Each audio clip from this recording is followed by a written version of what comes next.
terrible for the club because see, Hibs is a Premier League club. Being a local boy, I know what it meant to the fans. It was a terrible day.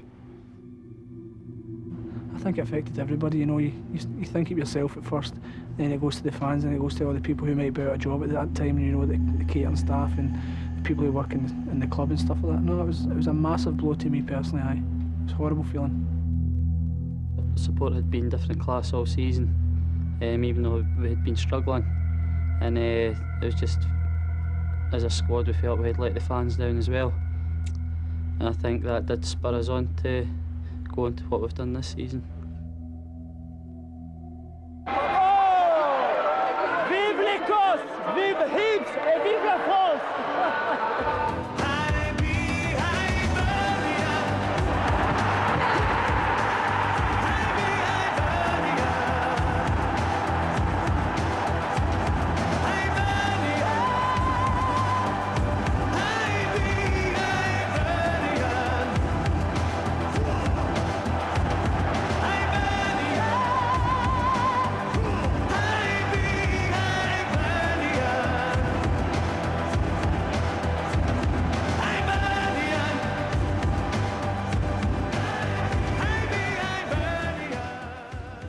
At the end of season 97-98, when Hibs were relegated, some commentators thought that they may not be back in the Premier League for some time, but the squad and Alex McLeish were determined to take the club back to the top where it belonged. Everybody wants to play at the top level, and to have went down last season, it was maybe like getting a kick up the backside and realising that you have to produce week in, week out, and I think the boys have been determined enough and self-motivated, as well as the management pushing us towards promotion, but I think it was what everybody wanted at the club. Football's just such a fickle game, you know. You need to bounce back. You know you've only got one chance at it. You need to give it all you've got. I think when we started playing good football when at the start of the season, we were really delighted with it, and you just have to do that. You just have to work hard and get yourself back through it. We actually wanted the league to start again the next week after the Dundee United game. Such was the frustration and such was the determination of the players at that time. But when they go away and they get their holidays and the rest, you always wonder if they're going to come back demotivated, having to face the First Division. So that was something we had to build on. We had to strengthen their mentalities again. We had to make sure that they weren't just going to think they could turn up on a Saturday and the opposition would lie down and die, because that's clearly that was a surprise to us and a shock to us in the first quarter. The opposition were determined to put one over in this supposed Premier League team. That realisation was hammered home when in their first match at Easter Road, Hibs lost to Stranraer. Already the press were calling it a crisis. However, in their next fixture in the League Cup against Aberdeen, who had beaten Celtic on the previous Saturday, Hibs were determined to prove their worth against the Premier Division side.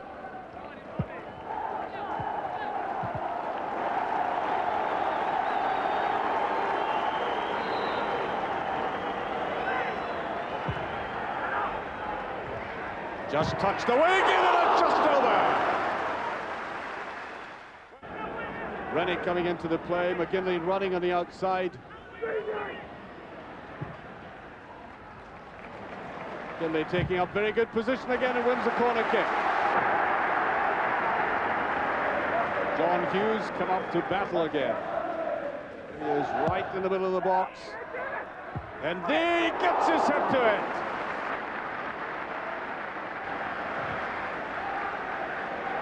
Great ball by Hughes. Rougier.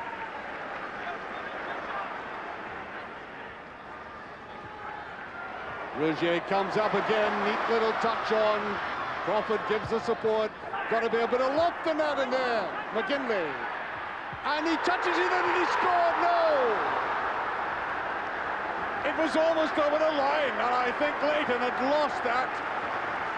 It must have been desperately close, and great conviction again from McGinley, who had thought he would never give up.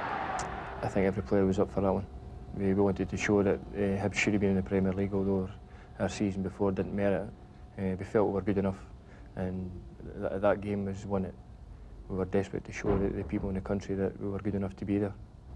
We had a terrible result against Stranraer in our first league game at Easter Road, and I was interested to see how the players would react. You know, we kicked some backsides. Players were angry themselves, and I'm glad to say that they gave a great performance in the Aberdeen game in the League Cup when we won 1-0, and deservedly won 1-0. That's a bit of ball, and it's just past! John Hughes again. The second time in a game, he had the winning of the match there. Great header.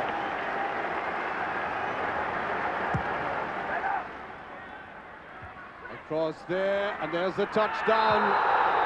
And there's a penalty. There was a touch. The referee had no hesitation at all. And a shrug of the shoulders there by Hicknett. Now the penalty kick. Stevie Crawford. Now he saved one, and he doesn't save that one. He did it against Celtic so dramatically, but this time Stevie Crawford put Hibs, and I think justifiably, in the lead. I'm sure experienced though Alex McLeish is, he can hardly bear the tension of this one. He must have about 6 packets of chewing gum in there, by the way, just to sublimate the tension.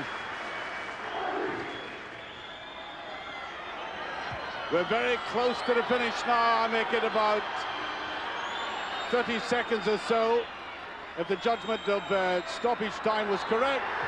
And there it goes. Hibs, from the First Division, have beaten a team unbeaten in the Premier Division, and deservedly so. Everybody was going to be looking at it saying, well, Hibs are the team that are going to have the best chance of maybe promotion this season. Let's see what they're maybe capable against the Premier League side. I think it was the best way to bounce back and maybe answer the critics that night. Alex McLeish realised the importance of building a strong squad. He entered the transfer market, bringing in Stuart Lovell from Reading, who proved to be a valuable asset.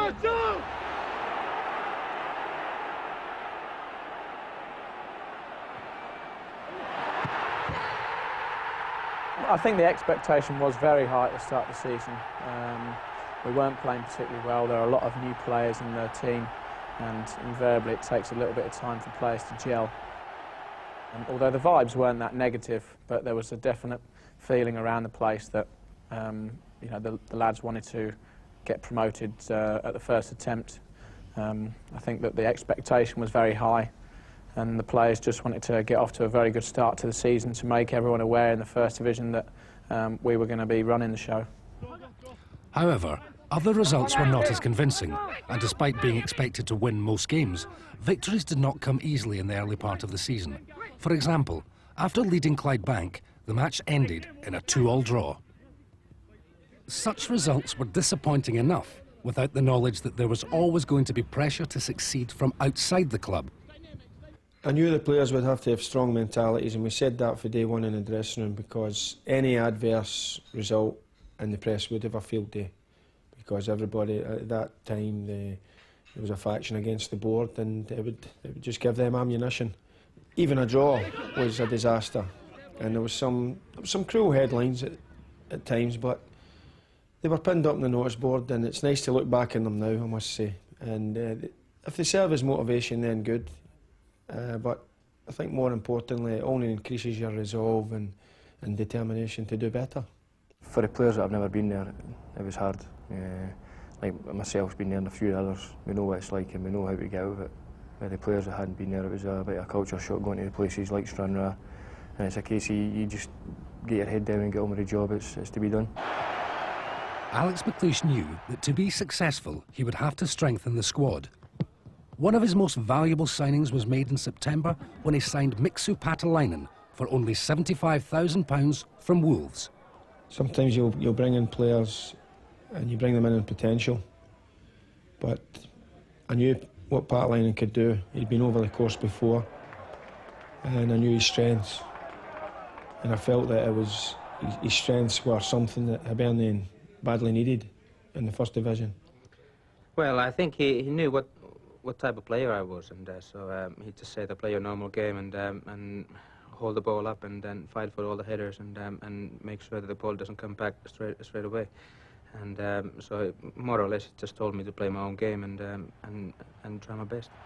I mean, I was here 7 years before, and I knew exactly what it was like in the Premier League, and obviously coming to Hibs this time was we were playing in the first division, so. It is very hectic, very quick football, and sometimes, you know, there's no time to think at all. But I knew all that, so it wasn't a surprise at all. The arrival of Patalainen provided a catalyst for the team at the crucial part of the season when, during late November and December, the Hibs squad would face some of their toughest opponents. It's a useful throw-in, nice lay-back as well. This is Skinner, he's looking for the 1-2 and he's going for it. Right foot strike, well held by the goalkeeper, almost carving open that Saints defence.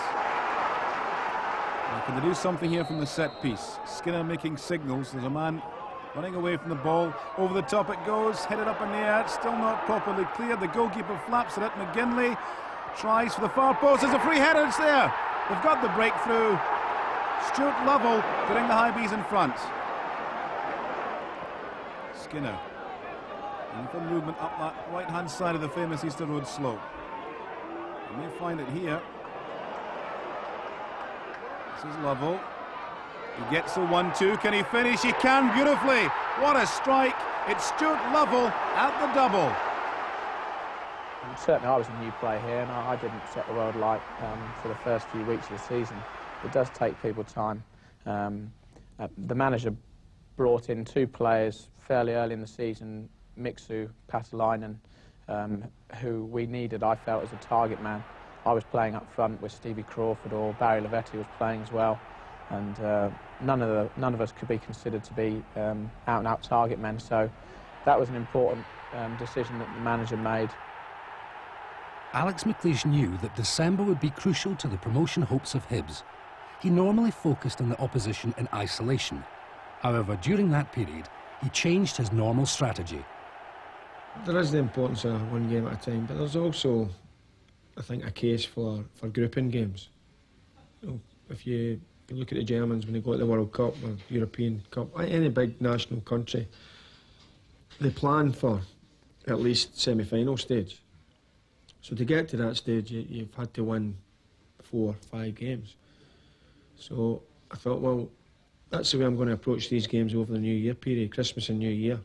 If we can target those 5 and have the resilience and the ruthlessness to get through these games, churn them out if we had to at times, grind victories out if we had to, then I believe we'll find ourselves clear come the New Year.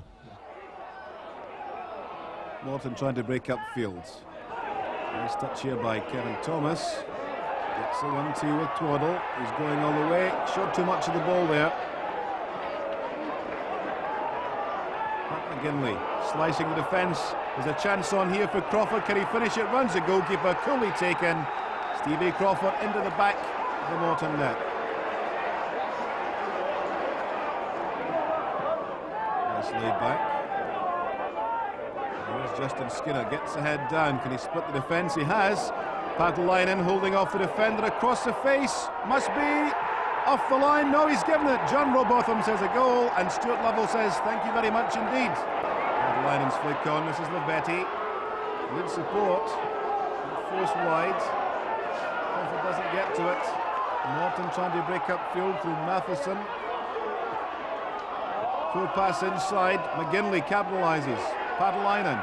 Wooji goes round the outside. Can the super sub finish it here? Wooji inside the box, cutting inside the defender. Left foot strike under the goalkeeper. Trinidad and Tobago's finest scores for Hibs. Good vision by Patalainen. The close control by Tony Rougier. Taking on the defender, Archdeacon. Left foot finish. The goalkeeper couldn't get to it. Their next opponents were the team who would be Hibs' closest rivals that season. The Falkirk match at Easter Road was to be one of the most crucial of the campaign. If they won, they would be 6 points clear at the top of the table.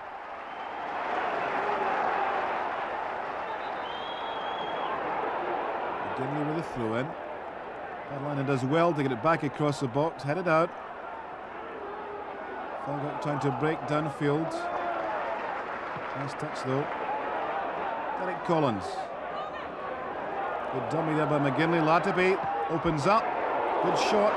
Well taken by Paul Mathers. Very right behind it. Well toward the back post. Put away by Sinclair. Still not properly cleared. The long range effort. Falkirk mounting this tough rearguard action at the moment. It's a better ball up the right hand side. This is Latapi. McGinley challenged by McQuilkin. Another corner to Hibs. Can they convert the pressure into the goal these opening stages? Nice ball and a great header. Yogi Hughes scores against the Bairns. Early strike from Hibs and a crucial lead. Right-footed cross was good. Hughes powering in and the goalkeeper absolutely helpless.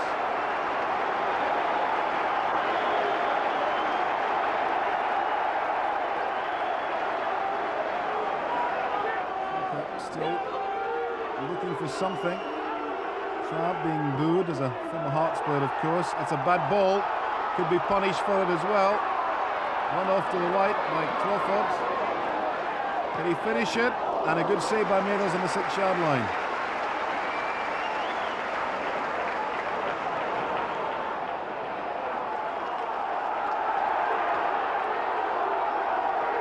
This is Rougier. Defenders backing off. And a Calvin opening here. They're still backing off. Square ball across the dummy. Paddle-line to Crawford. Scores, but is it offside? Falkirk are appealing. Crawford turns away. Referee Stuart Diggle consults a linesman, and he's given it. The goal stands. Stevie Crawford scores what could be a very important goal for Alex McLeish's side.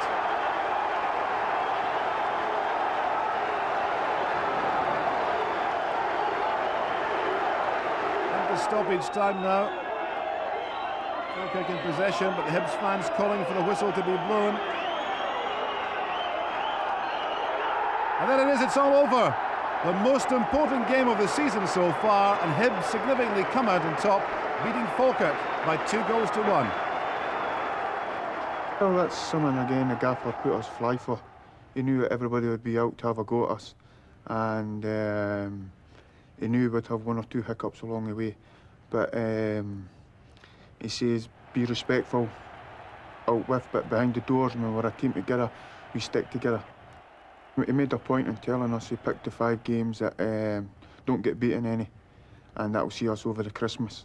And we would be off and running after that. And fortunately we did. We did what he asked. By mid-December, another new signing had made his presence felt. Russell Latapi often brought the fans to their feet with his incisive runs and his skill in the ball. On my first game, you know, it was maybe 8 minutes to go when we were 3-1 down at Somerset Park, and we came back to draw 3-3, you know, and the first impression left on me, you know, was a lasting one. And the thing is, we think that we are a good footballing team, you know, and as good as any in our division, and maybe better than most of them, you know. So as long as we put the ball down and try to play football, you know, we're going to get the results. And the manager, he emphasizes on us playing football. Luvetti, nice touch back by Bannerman. Latapi, right foot strike, what a finish! His best goal for him, surely an absolute scorcher. Well set up here by sub-Scott Bannerman. Latapi gathering it, seeing the defenders backing off, looked for the top corner, that's what he found. The keeper, absolutely no chance. I think the fans will maybe be frustrated sometimes with some of the home games. Teams are coming and sitting in and making it very difficult for us to get in behind them. But I think with the boy Russell Latapi, we found, the gaffer found a wee gem there, and as you say, other boys, he just compliments other boys, and we have knocked the ball about really well this season, and hopefully we'll be able to go and continue doing that next season in the Premier League. Borderline doing well to hold it up here, needs support. They find it now. Bannerman, little chip over the defence. McGinley can't control it, goes in again, and persistence pays off for Pat McGinley, second of the game, and how he loves it. a mind game against Clydebank as well. Maybe it wasn't the prettiest football, and we scored 2 late goals for maybe a more convincing one than it looked. But we worked hard and we got the result in 3 points, whereas maybe the year before it was games like that we were maybe playing well and losing the 3 points. But I think that definitely was the time when we consolidated our lead. Nice touch by Latipi. This is level. Patient build up by Hibs. With a long ball this time over the top. Flick on by Padulainen, may let Crawford in here. The goalkeeper has it and loses it, and eventually cleared by John Traynor, saving the day for Ayr United. Crawford taking a knock in the process. Great skills by Latipi, the defence backing off. Covering challenge eventually coming in there. It had to be by David Craig. And once again, Ayr are forced onto the back foot.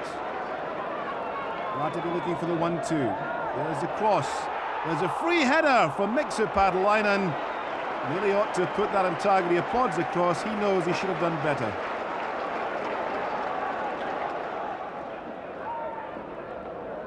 There's Crawford.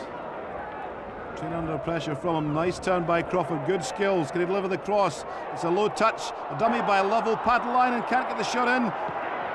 Skinner does, and McGinley takes the deftest of touches. He'll claim the goal. Driven cross. Set up by Padulainen. Skinner trying to pick his spot through a ruck of players. It was Pat McGinley who put it past the keeper into the back of the net. Ayr United were going really well at that time, and we took maximum points, and I think there was no looking back after that. We left everybody in their wake, you know, and it was just a case of, right, let's just push on for it. Confidence was really high, buying goals in left, right and centre. And as I said earlier, everything comes for that, confidence comes for that, for scoring goals and everybody playing well. And that was a crucial part of the season, yeah. Latipi, short one this time. Lovell misses it. Driven in again by Skinner off the crossbar, and Padulainen follows up like any good striker should. The goalkeeper is angry, and so he should be. A good finish by Mixu Padulainen. He didn't clear it here. The long-range effort from Skinner rattling the bar, and Padulainen fast to react, putting the header into the back of the net.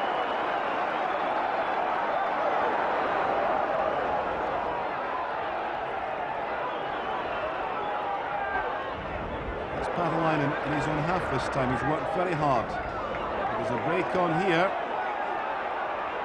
Crawford. Here's Latipi. The defenders are backing off him. He needs support though. Along the 18-yard line, Padulainen onto the left foot strike under the goalkeeper. He's done it. A Christmas cracker from the festive Finn. Give me 5, he says. He'll take 2 goals from this game. Well set up by Latipi. Look at this for control. And a finish from the left foot, the goalkeeper left helpless. When you're winning games, the confidence seeps right through the club, and that's definitely what happened. We're a good bunch, as I say, we're a good bunch of boys and some terrific players. You feel with the strikers and the midfield players that we've got, you can score goals. So as a defender, it's just a matter of keeping clean sheets, and these guys will go and win you the game. 9 times out of 10, that's what happened.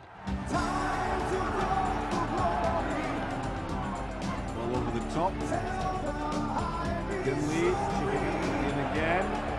Padulainen as well from Lovell. Goes to the 1-2. Can he finish? He does. Welcome to 1999 for Stuart Lovell. The opening goal in the first minute of the game.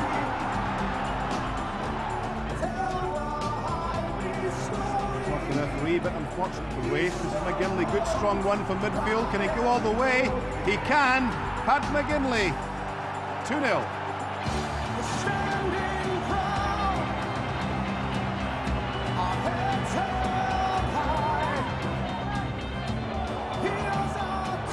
Lovely nutmeg. Running into the box is a man over on the far side, but he's going in his own. And the Caribbean goal king of Easter Road scores a beautiful goal. Latipi gets a 1-2 with Crawford. And he split the defence again. Padulainen, good strong run. Can he keep it in play? He has. Near post header may come down to McGinley. And Pat says, make mine a double, his second of the game. professional and impressive performance for Alex McLeish's men, and they've got a man over here, it's Paul Hartley. Can he punish his former club? Thinks about a shot, gets it in, and it's an own goal by Craig McEwen as Hibs go nap at Nerdy. There's not anybody sort of ran away. We scored like 20, 25 goals this season with the club. But I think you've got maybe 5, 6 players that have scored 10 or more, which shows the variety that you've got and the movement of the team. So I think teams have found that they can't just like say, well, if we stop him or we stop Paatelainen or stop Pat McGinley, that you know they'll not score today. I think it shows the type of football we play as well, that people are moving off the ball, try to get in the box, and it's worked for us this year. Airdrie have always been a team who can cause problems to the opposition at any level, and in the First Division they could have been a threat to Hibs' title challenge. Although Hibs had built up a lead at the top of the table by January, no one at Easter Road would allow themselves to become complacent against such a team. McGinley finds space. Nice interplay here with Latape. Defenders are backing off again, one way then the other. Supporting play here from Lovering, a good deep cross. Paatelainen with a free header, dropping just wide. Much to the relief of Drummartin, a good effort from the Big Fin. So despite the boos of the travelling Hibs supporters, a chance for a former Hearts player, Kenny Black, to put Airdrie in front. Experienced player, here he comes. Left-footed, sends Skelton the wrong way. The Diamonds take the first blood at the Shibery.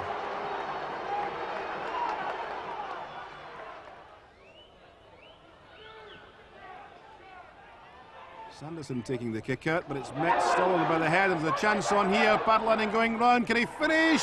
He has! A brilliant finish from Mixu Paatelainen. 12th goal of the season, 6 on the trot. A lovely ball over the top, nutmegging the defender onto the right foot. The deftest of touches. John Martin may have got a fingertip to it, but he couldn't keep it out, and Hibs are level. Latimer this time with a short corner. This is Skinner through a ruck of players. It's gone in! Justin Skinner just into the second half. Puts Hibs in front for the first time in the game. Nice short ball. Skinner looking up, right foot strike. Took a couple of deflections into the back of the net. This is McGinley. The layoff here to Crawford. Going through between the defenders. Can he find an opening? He needs support. He has it here. Derek Collins, a useful looking cross. Paatelainen, the knockdown. Lovell swivels on it. And what a beautiful strike! That's one of the best goals of the season. Stuart Lovell. Fists held high. Knocked down by Paatelainen, who wheeled onto it. And the goalkeeper beaten to the wind. Mike McLeish still calling for more despite the advantage they have. Dennis opting for the long ball route. It's a good one as well. Crawford taking the defender for a run in that corner. Can he cut it back? As well to hold it up. Lovell chests it down, and that's even better than his first goal. Absolutely fabulous strike from Stuart Lovell, his second of the game, and wraps up the points for Big X boys. Nice control, chested down, left foot, half volley over the top. 4-1 for Hibs. One of the major factors in Hibs' achievement is the management skills of Alex McLeish. His experience as a player at the highest level proved to be invaluable, as well as his ability to successfully manage such a diverse squad of players. There's some situations where you can't coddle people, and you just have to let them know, and know in certain terms where they're going wrong. I don't mean just shout at people for the sake of it and with all sorts of obscenities.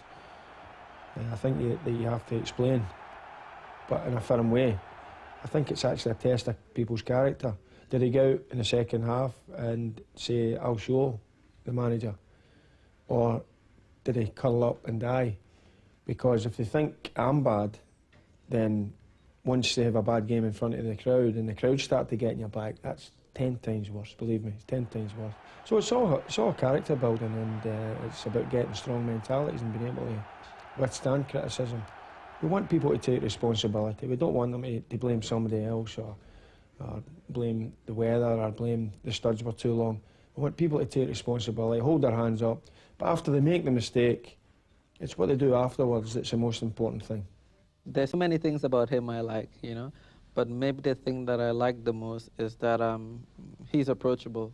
You know, whatever problems you have, may it be professional or personal, you know, he's a friend as well as your coach, and you can actually go into him and, you know, and he can help you resolve it. And I think that's maybe the thing that I most like about him.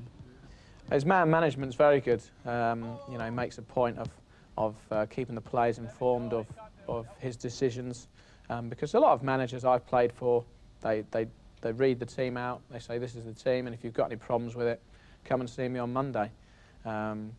He makes everyone aware. If you're going to be left out the side, he tells you why. If he's going to put you back in the team, he tells you what he expects. The players are always well informed on those decisions, and yeah, he's very professional in his approach. The first thing that springs to mind is he's a winner.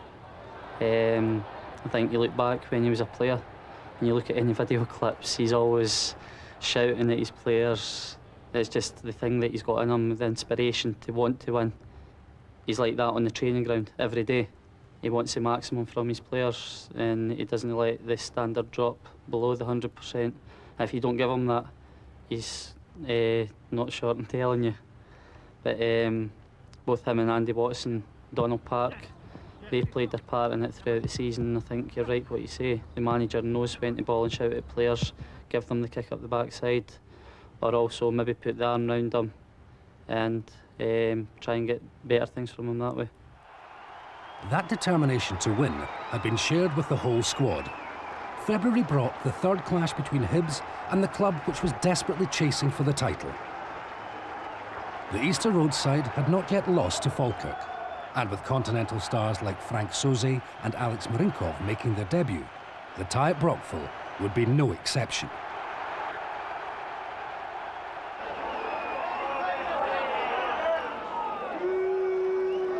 Back and got Skelton on the drop kick.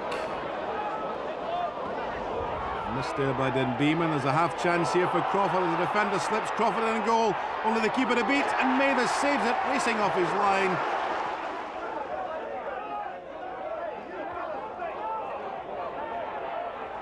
Den Beeman eventually getting it away.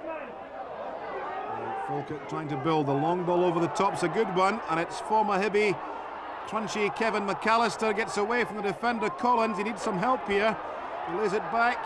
Crabb on the angle of the box, and he squeezed it wide. Relief for Hibs. Scott Crabb knows he should have done better. Skinner comes off Sinclair. That's a bad pass. Larrabee could punish him for this. Larrabee looking up. Defenders backing off.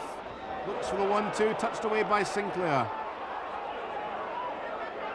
Hibs trying to keep the composure. Marenkov. It's a return ball from Lovering. Good support up the left-hand side. He's got away from Crabb. There's a move on here. Larrabee splits the defence. Can Hartley finish it? He has.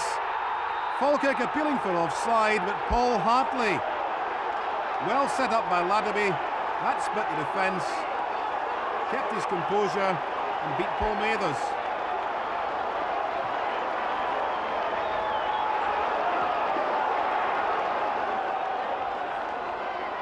Side trying to come level. At the best of clearances, Scott McKenzie, right-footed effort. Not quite going as far as San Francisco, but all the way through to Oleg Skelton. The glove figure of Soze. He was trying to hit on the counter-attack, and they well do here. On the outside went Crawford. Good goalkeeping by Mathers. Headed away by giant Kevin James, and Mathers somewhat fortunate to get back. Take the ball down. McAllister checked there.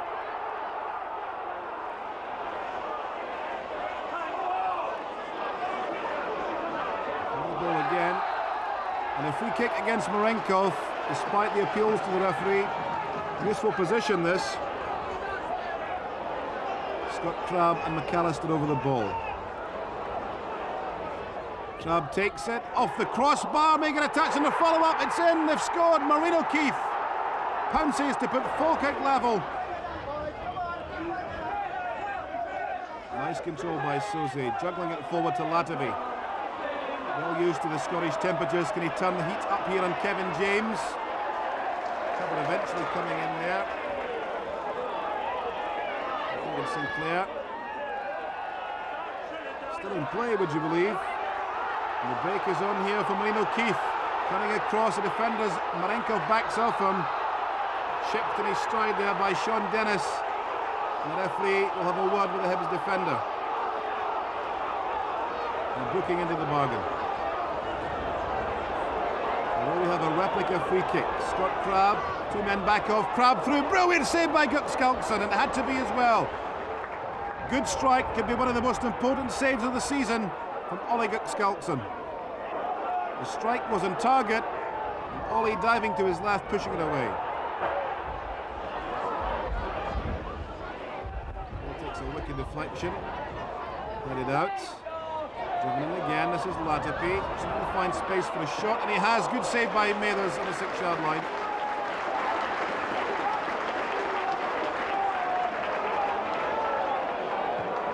So still a winner to come in this game, or will it be a share of the spoils? Touchdown by Soze. Collins, a long-range effort, a deflection into the back of the net, and Hibs have gone in front with a wicked deflection.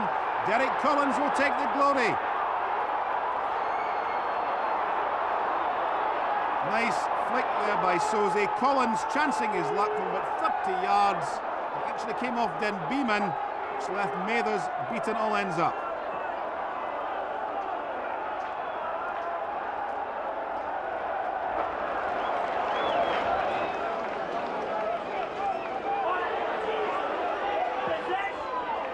Ball forward again by Collins.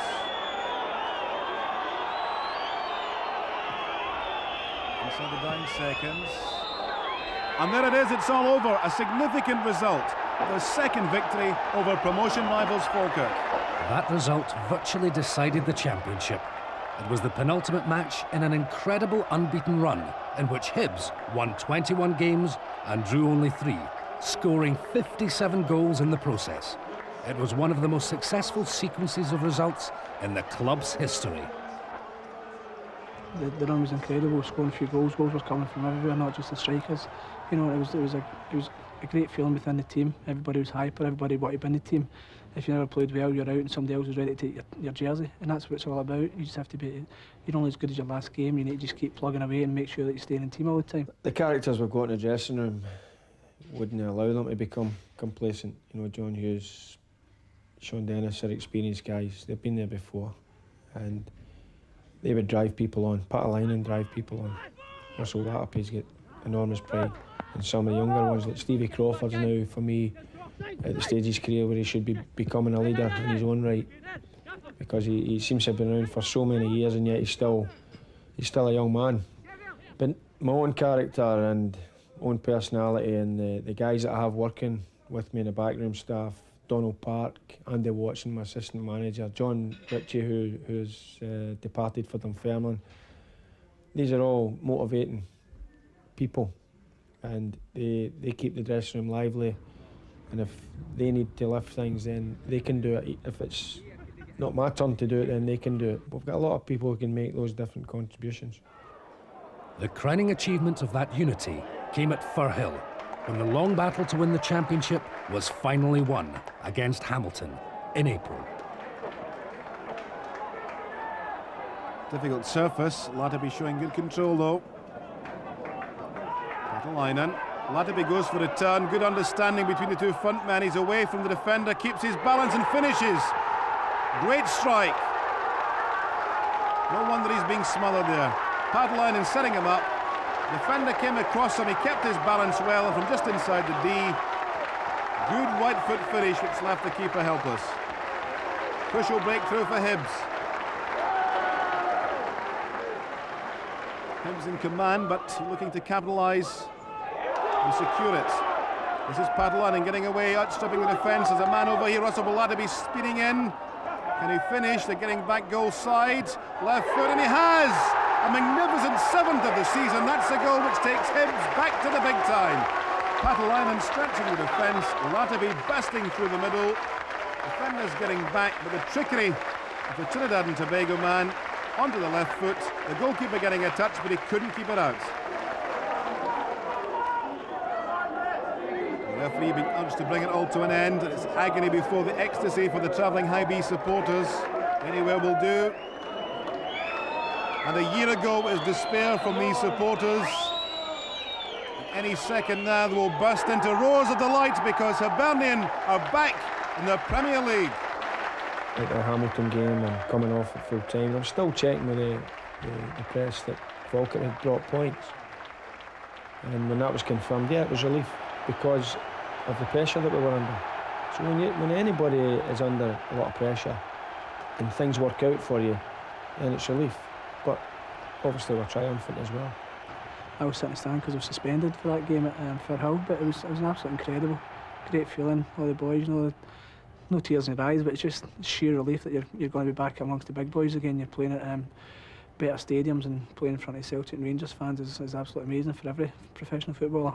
Oh yeah, he was wonderful. I mean, it was a relief, and although it was on the cards, you know, for a long time, because we were runaway leaders. But just to go over that line and to make certain that we were, you know, playing the Premier League, that was a wonderful feeling, and you know, just the one day to remember for the rest of their life. On the team bus to Easter Road for the last game of the season, it was a party day that will be remembered by the Hibs supporters for many years to come. Mobile phones are banned, Frank, Josie. That'll be a fine. It's Alex who paid, so not me. Alex paid. What? I'm the friend? Okay. Oh, Frank! Big Sue! Frank's fine for the mobile phone. Over 90 minutes before the kick-off, the supporters had gathered at the stadium to enjoy the atmosphere and greet their heroes. The supporters deserve a big vote of thanks. And particularly, I think, in the early part of the season when, despite some indifferent results, they kept turning up. And they could have really turned against us. I mean, I know supporters at other clubs who wouldn't have had that patience. They've been an extra man. I know that we use that term loosely at times, but they've been like an extra man to us. They've played their part, definitely. They've been a real credit to themselves. They've come out in numbers. A lot of folks say that they wouldn't have come out, but they've come out in the numbers, and they've definitely helped the team along. And I think they've enjoyed this season, and hopefully next season we can give them success as well. I think the Hibs supporters are wonderful. They're back to club after the indignity of being relegated, and I think there's a more unity within the club now. You know, for the first half of the season, it was hell. I mean, after the Stranraer game, Jesus, it was hell. But you know, the boys have done really well, really well. And when I think about the last day of last season against Dundee United and just the amount of folk that just were inconsolable, this season's brilliant, absolutely brilliant. I've got nothing but positive, exactly, nothing but positive thoughts for next season. This team will be winning next season with this team. That optimism was one of the main aspects of the day when the club laid on entertainment both outside and inside the stadium for the loyal supporters who had turned up week after week throughout the season. While the fans were enjoying the pre-match party, inside the dressing room, Alex McLeish was once again rallying his men to retain their unbeaten record against Falkirk. It's a great day for everybody concerned. The most important thing's in 90 minutes. So go out there and do yourselves justice and show that you're worthy champions. So all the best, eh? Come on! Come on, yeah! Don't forget, pass it! Come on, don't forget, pass the ball! Come on, Tico!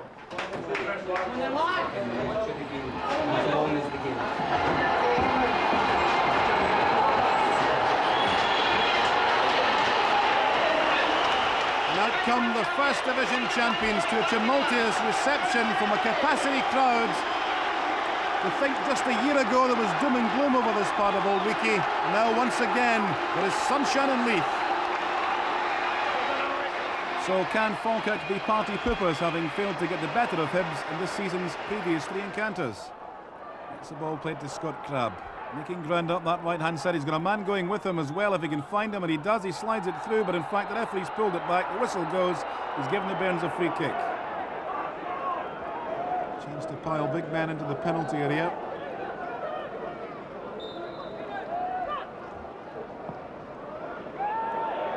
Long high ball. Skelton flapping slightly, comes down here to Sinclair. Get it across. Ball skills. And appeals for a penalty and given. Sean Dennis doesn't believe it. The referee says, yes, you pushed. And a chance for Falkirk to go in front. Crabb. And a great save by Oleguk Skelton. Diving to his right, pawing the ball away. And Crabb is denied. And the last line of the Hibs defence. And what's on here? Latapi and Soze together. Is this one for the training grounds? Latapi short. Soze a screamer! Mon Dieu from the Monsieur! And the Frenchman runs to the dugout and says to Alec McLeish, "Ça va bien, boss."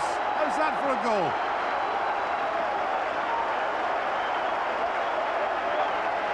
What a way to celebrate on the day of triumph. A short pass set up by Latapi, and the goalkeeper given no chance whatsoever. McGinley changing direction. This is Latapi. Good skills in the ball, trying to find an opening in front of him. Switching it back to the left-hand side. This is young Michael Rennick being allowed to come forward and support. Nicely off by Crawford. Padline with the return. Can Crawford finish? Good strike, good save, but the goalkeeper with the follow-up is here. Paul Hartley bundles the ball into the net. He scored at Brockville. He's done it again, and it's 2 for the Highbees.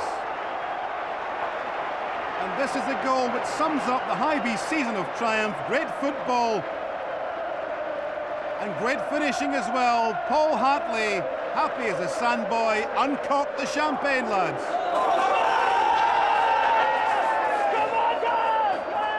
The celebrations were well deserved. Hibs had swept aside all the opposition in their path and won the championship by a massive 23 points, proving that they were indeed a Premier club. If we'd got the trophy, say, the week after the Hamilton game, the season would have sort of frittered away. So it's been great to have this kind of culmination, and we've all enjoyed it, and we are all enjoying it. It was great. I think it's been sort of uniting of the club and the supporters together, and everybody's appreciated everybody's efforts. They've appreciated us, and we've appreciated them. 2-way street. A marvellous day for us and for the fans and for the club, you know. So we all going to enjoy it to the maximum and hope that it doesn't end in a hurry. No, it was great to finish the last game with a good performance, that's right, yeah. And I mean, it was a sellout and maybe, I don't know, 500 or 1,000 from Falkirk, so it was only to play for 15,000 Hibs fans, so it was great to get a good result today, yeah. As Winker says, we won it that day against Hamilton. It was absolutely, I felt it was a better day that day. But for the fans to turn out numbers the way they've been doing after that has been absolutely brilliant for us. Keep supporting us, keep cheering us on, and maybe because of them we've had to keep going as well, not let our standards slip. And we've been absolutely thrilled with it. We're just absolutely delighted tonight. We're just going to have a few beers and celebrate.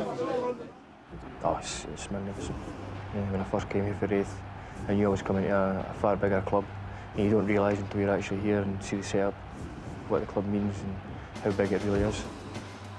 Hibs fans would always have a special place in my heart, you know, as far as my football career is concerned, because they love this team and, you know, they follow them through thick and thin. We can just guarantee to all the Hibs fans and everyone at the club, as players, and I can speak for the players here, we're going to work as hard as we can, you know, and try to win as much games as we can. It means everything to me. I've been here such a long time. It's I feel I'm part of the club, you know. It's they make you feel very welcome, and I just feel it's part of me now. It's a great place to be involved in. It means the world to me. It means the world to me. I just wish next year that if we could win a cup and come and do Leaf, on the open top bus. I know all my family, all my friends would be at the foot of Leith Walk. That'd be a great occasion for me. Touch wood, if it happens, it would be a great day.